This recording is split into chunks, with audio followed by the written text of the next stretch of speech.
can see we managed to get it in there, fairly intact. No damage to the unit. We even managed to keep it secret for some time. But, we all know that good news travels fast, and this container project did become the item of rumors for a few years to come. This is a shot from the mezzanine, which actually, shows off the detail a little bit better. And, emergency exit stairs and egress pathways. A lot of attention is paid here to the inspectors and authority having jurisdiction and requirements. And here's my favorite shot of the bunch, just looking up at the two-story mezzanine. So in this segment, we follow one of our technicians as he's dispatched to perform a server replacement. Here, we see him making his way on his Google-provided scooter. There's his official gear that we outfit everybody with. He verifies the machine location and then eventually heads into the container. Now, each one of the trays here is outfitted with one of our high-efficiency UPS devices. Now, once inside, the technician, he removes a tray blank. You have to pay attention to the airflow in these things. You can't have leaks. And so he goes ahead and he replaces the server and completes his task.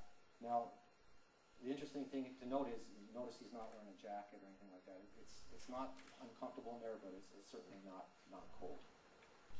Here is a shot of Google nightlife.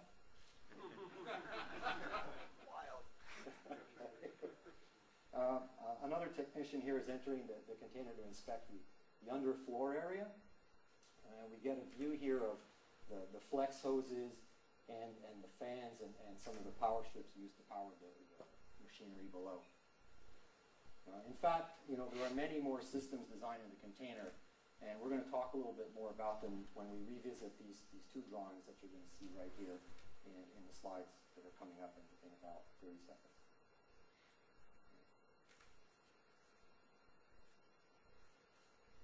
So we step out into the vestibule or entrance area here once again, and we get a shot of the water hookups coming in below. Here's the electrical distribution panel, some of the wiring, and then you can see as we pan up the distribution panel, you get a shot of some of the power measuring circuit transformers all over here on both sides.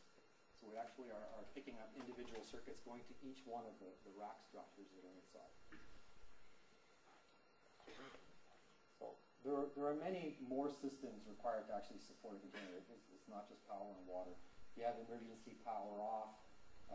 You've got monitoring. You've got to have fresh air supply, fire detection, monitoring for that, smoke dampers. There's just a lot of detail that goes into making one of these things.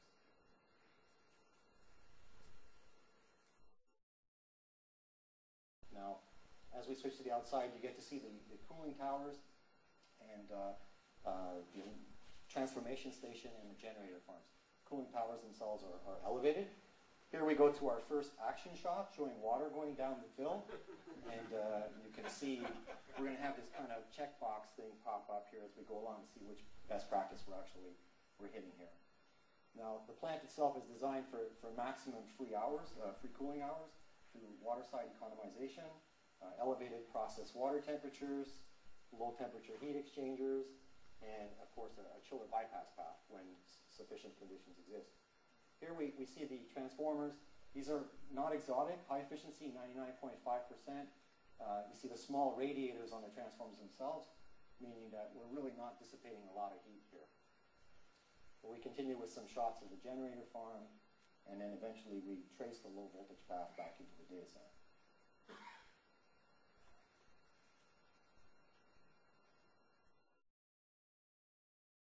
Now we're going to just switch over to the cooling plant here. We get a really nice cool shot here as we pull back, and you get an idea of the scale and of the web of piping that's involved in moving all this water around to the right pieces of the subsystem. It's pretty cool, right?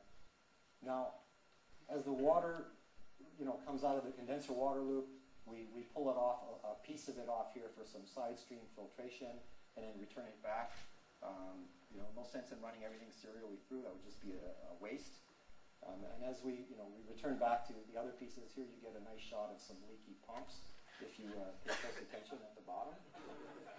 And of course, if we talk about cooling plant efficiency, enough said, right? This is the target here. The chiller is the big offender. But one thing that we've done is we use these low approach temperature plate interfering heat exchangers to help us get the degrees back out of the system.